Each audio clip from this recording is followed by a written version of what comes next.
بسم اللہ الرحمن الرحیم۔ السلام علیکم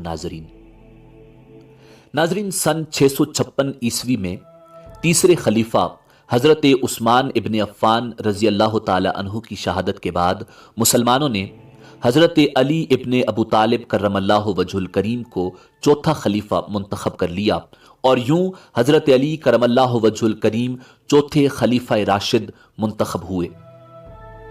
حضرت علی کرم اللہ وجہ الکریم کی یہ خلافت پھولوں کی سیج ثابت نہ ہو سکی، کیونکہ رسول اللہ صلی اللہ علیہ وآلہ وسلم کی زوجہ ام المومنین سیدہ عائشہ صدیقہ رضی اللہ تعالی عنہ اور حضرت عثمان ابن عفان رضی اللہ تعالی عنہ کے قبیلے کی جانب سے حضرت معاویہ ابن ابو سفیان رضی اللہ تعالی عنہ نے حضرت علی کرم اللہ وجہ الکریم کی خلافت کو قبول نہیں کیا تھا۔ ان کا مطالبہ تھا کہ پہلے حضرت عثمان رضی اللہ تعالی عنہ کے قاتلین کو سزا دی جائے، جس کے بعد حضرت علی کرم اللہ وجہ الکریم کو دو بڑی جنگیں جمل اور صفین لڑنا پڑیں۔ 644 عیسوی میں دوسرے خلیفہ راشد حضرت عمر ابن خطاب رضی اللہ تعالی عنہ کی شہادت کے وقت اسلامی خلافت کی سرحدیں تیونس سے لے کر موجودہ پاکستان یعنی بر صغیر پاک و ہند تک پھیلی ہوئی تھیں۔ حضرت عمر رضی اللہ تعالی عنہ کی شہادت کے بعد حضرت عثمان ابن عفان رضی اللہ تعالی عنہ تیسرے خلیفہ راشد منتخب ہوئے۔ حضرت عثمان رضی اللہ تعالی عنہ حضرت عمر رضی اللہ تعالی عنہ کی نسبت بے حد نرم تھے۔ اس کے علاوہ حضرت عثمان رضی اللہ تعالی عنہ سے گورنروں کے معاملے میں کچھ کوتاہیاں بھی ہوئیں، جس کی وجہ سے مختلف علاقوں کے گورنروں نے اختیارات کا بے دریغ استعمال کیا، جس کی وجہ سے حضرت عثمان ابن عفان رضی اللہ تعالی عنہ کے خلاف مصر میں بغاوت اٹھ کھڑی ہوئی، جس کے اختتام پر حضرت عثمان ابن عفان رضی اللہ تعالی عنہ کو ان کے گھر میں بے دردی کے ساتھ شہید کر دیا گیا۔ ناظرین، حضرت عثمان ابن عفان رضی اللہ تعالی عنہ کی مظلومانہ شہادت کے بعد مدینہ کے لوگوں نے حضرت علی المرتضیٰ کرم اللہ وجہ الکریم کو نیا خلیفہ چن لیا، اور یوں 18 جون سن 656 عیسوی میں حضرت علی کرم اللہ وجہ الکریم خلیفہ راشد منتخب ہوئے۔ حضرت علی کرم اللہ وجہ الکریم نے تقریباً 5 سال خلافت کے فرائض سر انجام دیے، لیکن ان 5 سالوں میں شاید ہی کوئی ایسی رات ہو جس میں حضرت علی کرم اللہ وجہ الکریم سکون سے سوئے ہوں۔ حضرت علی کرم اللہ وجہ الکریم نے خلیفہ بننے کے بعد دارالخلافہ کو مدینہ سے کوفہ منتقل کیا۔ خلیفہ بننے کے بعد حضرت علی رضی اللہ تعالی عنہ کے خلاف پہلی بغاوت اٹھ کھڑی ہوئی، جس میں حضرت طلحہ رضی اللہ تعالی عنہ، حضرت زبیر رضی اللہ تعالی عنہ اور ام المومنین سیدہ عائشہ صدیقہ رضی اللہ تعالی عنہ سر فہرست تھیں۔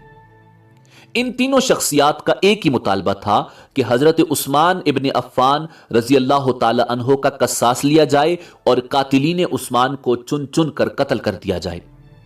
اس مطالبے میں ہزاروں مسلمان حضرت عائشہ صدیقہ رضی اللہ تعالی عنہ کے جھنڈے تلے حضرت عثمان رضی اللہ تعالی عنہ کے قصاص کے لیے جمع ہو گئے۔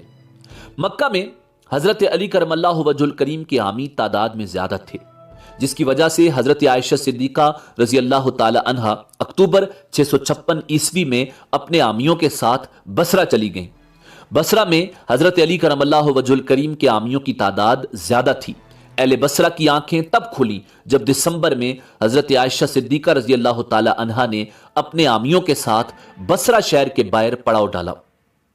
بصرہ شہر کے باہر حضرت طلحہ رضی اللہ تعالی عنہ اور حضرت زبیر رضی اللہ تعالی عنہ نے قصاص عثمان پر پرزور تقریریں کی، جس کے بعد اہل بصرہ 2 حصوں میں تقسیم ہو گئے۔ کچھ لوگ حضرت عائشہ صدیقہ رضی اللہ تعالی عنہ کے حامی تھے اور کچھ لوگ حضرت علی کرم اللہ وجہ الکریم کے حامی تھے۔ کچھ ہی دنوں کے بعد بصرہ کے بازاروں میں حضرت علی کرم اللہ وجہ الکریم اور حضرت عائشہ صدیقہ رضی اللہ تعالی عنہ کے حامیوں کے درمیان تلخ کلامی شروع ہو گئی اور لڑائیاں شروع ہونے لگیں، جس میں دونوں گروہوں نے ایک دوسرے کو جوتے مارنے شروع کر دیے۔ اس وقت بصرہ کے گورنر عثمان بن حنیف تھے، جو کہ حضرت علی کرم اللہ وجہ الکریم کے ساتھ مخلص تھے۔ انہوں نے خون بانا پسند نہ کیا، بلکہ انہوں نے حضرت علی کرم اللہ وجہ الکریم کے انتظار میں باغیوں کو شہر سے باہر خیمہ زن ہونے کی اجازت دے دی، اور وہ خود حضرت علی کرم اللہ وجہ الکریم کا انتظار کرنے لگے۔ حضرت علی کرم اللہ وجہ الکریم بھی اس دوران مدینہ سے بصرہ کے لیے روانہ ہو چکے تھے۔ اس دوران بصرہ کے گورنر عثمان بن انیف کے پاس حضرت علی رضی اللہ تعالی عنہ کا قاصد پہنچا اور اس نے حضرت علی رضی اللہ تعالی عنہ کا پیغام پہنچایا، جس میں آپ نے باغیوں کے بارے میں فرمایا کہ یا تو وہ میری بیعت کریں یا جنگ کے لیے تیار ہو جائیں۔ لیکن اس سے پہلے ہی حضرت عائشہ صدیقہ رضی اللہ تعالی عنہ کی فوج شہر سے باہر دفاعی پوزیشن میں موجود تھی۔ بصرہ کے گورنر نے صلح کی ایک اور کوشش کی۔ انہوں نے مشہور شاعر حضرت ابو الاسود کو صلح کے لیے ام المومنین سیدہ عائشہ صدیقہ رضی اللہ تعالی عنہ کے پاس روانہ کیا، لیکن بدقسمتی سے یہ صلح نہ ہو سکی، جس کے بعد بصرہ کی فوج جنگ کے لیے شہر سے باہر نکلی۔ بصرہ کی فوج کے گھڑ سوار حکیم بن جبلہ نے مقامی فوج کے ساتھ حضرت عائشہ صدیقہ رضی اللہ تعالی عنہ کی فوج پر حملہ کر دیا۔ دونوں جانب سے خون ریز جنگ جاری رہی، دونوں جانب سے بے شمار مسلمان شہید ہوئے، لیکن حضرت عائشہ صدیقہ رضی اللہ تعالی عنہ کی فوج میدان جنگ میں ڈٹی رہی۔ اس ابتدائی جھڑپ کے بعد دونوں جانب سے جنگ بندی ہو گئی۔ یہ جنگ بندی چند دنوں کے لیے تھی۔ اگر جنگ بندی ایسے ہی جاری رہتی تو حضرت علی کرم اللہ وجہ الکریم کے پہنچنے پر حضرت عائشہ صدیقہ رضی اللہ تعالی عنہ کے لشکر پر قابو پانا آسان تھا۔ اس لیے حضرت طلحہ رضی اللہ تعالی عنہ کے مشورے پر سپاہیوں کا ایک معمولی دستہ بصرہ شہر میں خاموشی کے ساتھ داخل ہوا۔ بصرہ کے گورنر عثمان بن انیف جب مغرب کی نماز کی ادائیگی کے لیے گھر سے باہر نکلے تو اس دستے نے اچانک حملہ کر کے گورنر بصرہ کو اغوا کر کے پڑاؤ میں لے گئے۔ اگلی صبح حضرت زبیر رضی اللہ تعالی عنہ کے بیٹے عبداللہ نے ایک دستے کو ساتھ لیا اور شہر کے ایک حصے پر حملہ کر دیا جہاں خوراک کا ذخیرہ موجود تھا۔ اس حملے میں چند مسلمان غلام بھی شہید ہو گئے جنہیں سندھ کی مہم سے غلام بنا کر لایا گیا تھا۔ اس کے بعد حکیم بن جبلہ اپنی فوج کے ساتھ حضرت عائشہ صدیقہ رضی اللہ تعالی عنہ کے پڑاؤ میں جا پہنچے اور انہوں نے حضرت عبداللہ سے گورنر بصرہ عثمان کی رہائی کا مطالبہ کیا، لیکن حضرت عبداللہ نے گورنر بصرہ کی رہائی سے صاف صاف انکار کر دیا، جس کے بعد حضرت حکیم بن جبلہ نے 700 کی مختصر فوج کے ساتھ حملہ کر دیا، لیکن کچھ ہی دیر میں حکیم بن جبلہ تینوں طرف سے باغی سپاہیوں کے گھیرے میں آ گئے۔ حکیم بن جبلہ آخری سانس تک بڑی بہادری کے ساتھ جنگ لڑتے رہے۔ اس حملے میں حکیم، ان کا بیٹا اور ان کے بے شمار سپاہی شہید ہو گئے۔ اس کے بعد بصرہ پر حضرت عائشہ صدیقہ رضی اللہ تعالی عنہ کی فوج کا قبضہ ہو گیا۔ ادھر دوسری جانب حضرت علی رضی اللہ تعالی عنہ اپنی فوج کے ساتھ بصرہ کی جانب پیش قدمی کر رہے تھے۔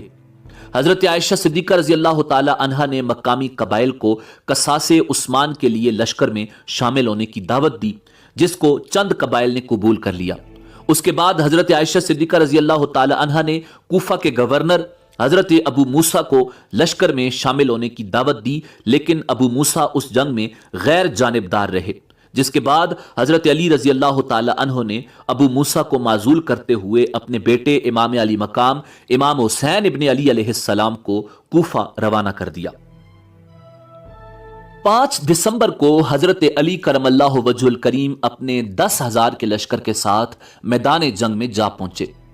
جنگ سے پہلے مولا علی علیہ السلام نے صلح کے لیے حضرت طلحہ و زبیر رضی اللہ تعالی عنہم سے بات چیت کی کوشش کی، جس کے نتیجے میں فریقین کے مابین صلح ہو گئی، جس کے بعد امیر المومنین حضرت علی کرم اللہ وجہ الکریم نے وہاں سے کوچ کا ارادہ کیا۔ حضرت علی علیہ السلام نے اعلان کرتے ہوئے فرمایا، اے لوگو سنو، کل میں یہاں سے کوچ کرنے والا ہوں۔ آپ کی مراد بصرہ جانے کی تھی۔ آپ نے لشکر کو خبردار کیا کہ کل کوچ کرتے ہوئے میرے ساتھ کوئی ایسا شخص نہ آئے جس نے کسی بھی سطح پر شہادت عثمان میں کوئی مدد کی ہو۔ حضرت علی کرم اللہ وجہ الکریم کے لشکر میں بھی خوارج موجود تھے جو کہ کسی بھی فتنے کا باعث بن سکتے تھے۔ دوسری جانب حضرت عائشہ صدیقہ رضی اللہ تعالی عنہ کے لشکر میں بھی چند فتنہ پرور سبائی موجود تھے جو مسلمانوں کے مابین امن نہیں دیکھ سکتے تھے، اور انہیں اس بات کا پتہ تھا کہ اگر یہ جنگ نہ ہوئی تو بعد میں ان کا سر ضرور کٹے گا۔ چنانچہ رات کے اندھیرے میں جبکہ دونوں لشکر اپنی اپنی قیام گاہ میں آرام کر رہے تھے تو اچانک حضرت عائشہ صدیقہ رضی اللہ تعالی عنہا کے لشکر میں موجود چند سبائیوں نے چپکے سے امیر المومنین مولا علی علیہ السلام کے لشکر پر شب خون مارتے ہوئے حملہ کر دیا۔ پھر کیا تھا، دونوں طرف سے تلواریں آپس میں ٹکرانا شروع ہو گئیں۔ امیر المومنین اس حقیقت سے ناآشنا تھے۔ وہ پکار پکار کر لوگوں کو جنگ سے باز رہنے کی تلقین فرماتے رہے، لیکن 36 ہجری جمعہ کے دن بصرہ کے قریب امیر المومنین حضرت علی کرم اللہ وجہ الکریم اور حضرت عائشہ صدیقہ رضی اللہ تعالی عنہا کے مابین ایک خونریز معرکہ ہوا جو جنگ جمل کے نام سے مشہور ہے۔ ناظرین، جب جنگ اپنے انتہا کو پہنچی تو حضرت طلحہ رضی اللہ تعالی عنہ نے بصرہ کے چند بہترین دستوں کو لے کر حضرت علی علیہ السلام کے بائیں جانب حملہ کر دیا۔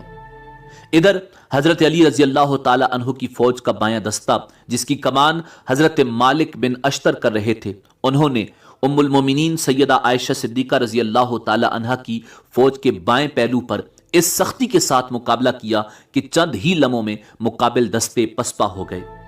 اس کے بعد مروان ابن الحکم اپنے دستوں کے ساتھ میدان چھوڑ کر بھاگ کھڑا ہوا، جبکہ امیر المومنین حضرت علی کرم اللہ وجہ الکریم نے حضرت طلحہ رضی اللہ تعالی عنہ کو رسول اللہ صلی اللہ علیہ وآلہ وسلم کی ایک حدیث یاد کروائی تو وہ جنگ سے علیحدہ ہو گئے۔ اسی دوران مروان، جو کہ حضرت طلحہ رضی اللہ تعالی عنہ کا اتحادی تھا، اس نے حضرت طلحہ پر تیر برسائے، جس کی وجہ سے آپ کی شہادت ہو گئی۔ دوسری جانب امیر المومنین کے لشکر نے تمام باغیوں کو کچلتے ہوئے فتح حاصل کر لی۔ ناظرین، جنگ جمل میں دونوں جانب سے سینکڑوں مسلمانوں کی شہادتیں ہوئیں۔ ایک اندازے کے مطابق امیر المومنین کے لشکریوں کی شہادت 400 تھی، جبکہ حضرت عائشہ صدیقہ رضی اللہ تعالی عنہا کے لشکر کے شہیدوں کی تعداد 2500 تھی۔ اس جنگ میں فتح کے بعد امیر المومنین حضرت علی کرم اللہ وجہ الکریم نے ام المومنین حضرت عائشہ صدیقہ رضی اللہ تعالی عنہا کو نہایت احترام کے ساتھ ان کے بھائی محمد بن ابو بکر کے ساتھ مدینہ روانہ کر دیا۔ حضرت علی کرم اللہ وجہ الکریم کی خلافت پھولوں کی سیج ثابت نہ ہو سکی۔ خلافت کی ذمہ داری سنبھالنے کے لیے جنگ جمل لڑنا پڑی، جس میں ہزاروں مسلمانوں کا خون بہا، اور آنے والے چند مہینوں کے بعد انہیں اپنی زندگی کی ایک بڑی جنگ صفین امیر شام حضرت معاویہ ابن ابو سفیان کے خلاف لڑنی پڑی۔ ناظرین، اسی امید کے ساتھ اجازت دیجیے کہ آپ کو ہماری ویڈیو پسند آئی ہوگی۔ ملتے ہیں بہت جلد ایک نئی تاریخی، تحقیقی اور معلوماتی ویڈیو کے ساتھ۔ اللہ رب العزت آپ کا حامی و ناصر ہو۔